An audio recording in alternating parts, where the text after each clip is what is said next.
সূরা ইখলাস কখন পাঠ করলে সাথে সাথে ফলাফল পাবেন, ভালো করে বুঝেন।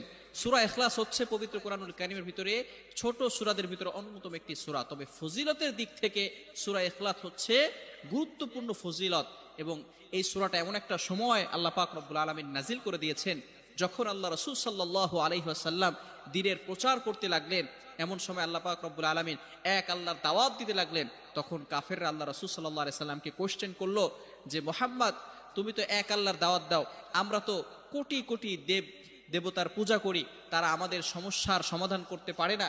তুমি যে আল্লাহর দাওয়াত দাও সেই আল্লাহ কয়জন এবং সেই আল্লাহর সন্তান আছে কিনা? সাথে সাথে আল্লাহ পাক রব্বুল আলামিন এই কাফেরদের প্রশ্নের উত্তরে আল্লাহ রাসূল সাল্লাল্লাহু আলাইহি সাল্লামের কাছে এই সূরাটি নাজিল করলেন, কুল হুয়াল্লাহু আহাদ আল্লাহুস সামাদ লাম ইয়ালিদ ওয়া লাম ইউলাদ ওয়া লাম ইয়াকুল লাহু কুফুয়ান আহাদ। আল্লাহ পাক রব্বুল আলামিন এক, অদ্বিতীয়, এবং আল্লাহ পাক